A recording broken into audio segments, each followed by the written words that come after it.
ఓం నమః శివాయ. ఓం నమో నారాయణాయ. ఓం శ్రీ నరదిష్టి నివారణ కాల భైరవాయ నమో నమః. ఓం శుక్ర అరిష్టేతు సంప్రాప్తే శుక్ర పూజాంచ కారయేత్. శుక్రధ్యానం ప్రవక్ష్యామి కలత్రత దోషపీడోప ఉపశాంతయే.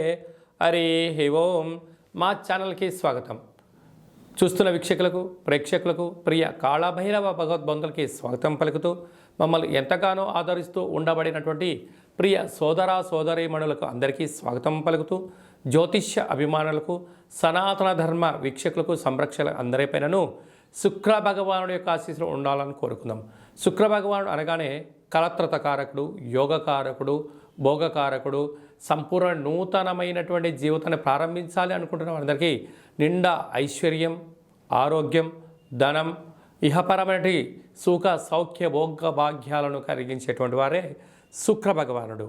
26/12/2023 నుండి 18/1/2024 వరకు వృశ్చిక రాశిలో ఏడాది తర్వాత సంచారం చేయనప్పుడు ఎలాంటి ఫలితాలు ఇవ్వబోతున్నాయో సవివరంగా సంపూర్ణంగా తెలుసుకుందాం. మకర రాశి వారికి ఏడాది తర్వాత శుక్ర భగవానుడు వృశ్చిక రాశిలో లాభస్థానంలో సంచారం చేయడం వలన ఎన్నో రోజులుగా మీరు ఎదురు చూస్తూ ఉండబడినటువంటి కష్టానికి మంచి ఫలితాలు రావడం, స్థిరాస్తులు, చరాస్తులు, నూతన వస్త్రాలు, బంగారు ఆభరణాలు, క్రయ విక్రయాలు యోగదాయకమవుతున్నాయి. కనుక మన దగ్గర ఎంత అయితే ధనం ఉందో అంతే ధనానికి వస్తువులను, వాహనాలను, షేర్లను కొనే ప్రయత్నం చేయండి. అప్పులు పుడుతున్నాయి కదా అని చెప్పి విచ్చలవిడిగా అప్పులు చేసి తీసుకొచ్చారా, రాబోయే కాలంలో మీరు అప్పుల పాలయ్యే పరిస్థితి అధికంగా ఉంటుంది. తస్మాత్ జాగ్రత్త. ఒకవైపు ఎలనాటి శని కూడా పొంచి ఉంది. శుక్ర భగవానుడు అందరిపైన చల్లని చూపు చూసినట్లయితే నిత్యము నూతనమైన వస్త్రాలు, పట్టు పీతాంబర వస్త్రాలు, బంగారు ఆభరణాలు, నూతనమైన వాహనాలు, గృహాలు, విదేశీయానము, సంపూర్ణంగా మనసులో ఏదైతే కోరుకుంటున్నారో అది విజయం సాధిస్తూ అద్భుతమైన ఆనందంలో ఉక్కిరి బిక్కిరి చేసేటువంటి దశనే శుక్రమహార్దశ.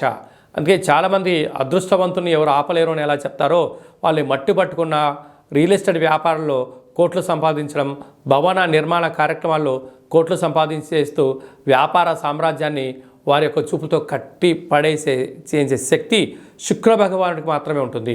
కనుక ఈ శుక్రుడు ఒక్కొక్కరి జాతకంలో ఒక్కొక్క రకమైన ఫలితాలు ఉంటాయి. కనుక శుక్ర భగవాన్ యొక్క ఆశీస్సులు కలగాలి అన్నట్లయితే ప్రతిరోజు మీరు స్నానం చేసేటప్పుడు కొద్దిపాటి సంపెంగ నూనెను కానీ లేకుంటే ఇంకా మల్లెజాజితో కూడుకున్నటువంటి సుగంధ ఫ్లేవర్లు కలిగినటువంటి పన్నీటిని నీటిలో వేసుకొని స్నానం చేయడం, ప్రతి శుక్రవారం పూట తెలుపు వస్త్రాలు ధరింపచేయడం, ప్రతిరోజు పూజ చేసిన తర్వాత ఇండ్లంతో సుగంధ పరిమళాలతో ఒక ధూపాన్ని సాంబ్రాన్ని వేసుకోవడం, వస్త్రాలకు కొద్దిపాటి అత్తరు, సెంటు, పన్నీర్ లాంటివి నిత్యము పూసుకోవడం, అలాగనే బొబ్బర్లతో కూడుకున్నటువంటి ఆహారాన్ని తినడం, అలాగనే ప్రతి శుక్రవారం పూట కళవు వెంకటనాయక అన్నట్టుగా వెంకటేశ్వర స్వామివారికి అప్పాలను, వడలను నైవేద్యంగా పెట్టడం, వెంకటేశ్వర స్వామివారికి తులసిమాలను సమర్పించడం వల్ల అద్భుతమైన యోగం కలుగుతుంది.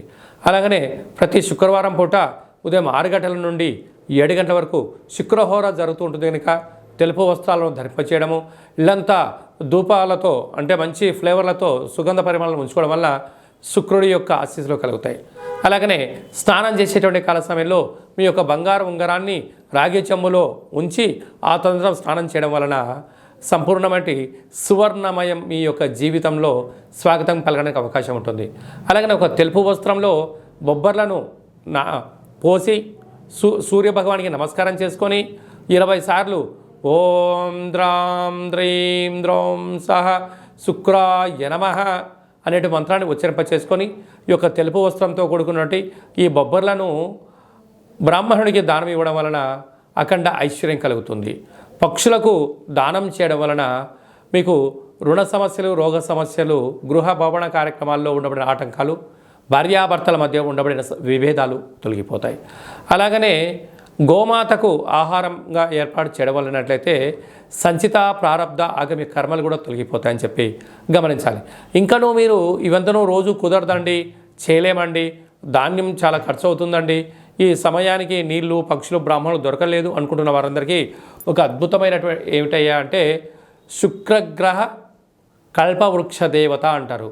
అంటే డైమండ్ ఉంగరం పెట్టుకోలేనటువంటి వారందరికీ, అలాంటి శుక్రభగవాని ఆశీస్సులు కలగాలనుకుంటే వారందరూ కూడా ఈ యొక్క శుక్రగ్రహ కల్పవృక్ష దేవతను గృహంలో ఉంచుకొని రోజు ఉదయం సాయంత్రము మంత్ర సాధన ఓం ద్రాం ద్రీం ద్రౌం సహ శుక్రాయ నమః లేదంటే ఓం శుక్రదేవాయ నమః అనే మంత్రాన్ని ఒక 20 సార్లు తగ్గకుండా 27 సార్లు కుదిరితే 108 సార్లు మంత్ర సాధన మీరు చేస్తూ ఈ యొక్క అగరబత్తులను అలా తిప్పుతూ ఇల్లంతా సాంబ్రాణి గుగ్గిలంతో ధూపం వేయడం వలన గృహంలో ఉండబడినటువంటి దరిద్ర దేవత బయటికి వెళ్ళిపోయి అదృష్ట దేవత మీ గృహంలో స్వాగతం పలుకుతూ ధనకనక వస్తు వాహనాలతో మీరు అద్భుతమైన విజయం స్వాగతం మీ సొంతం అవుతుందని చెప్పి గమనించాలి.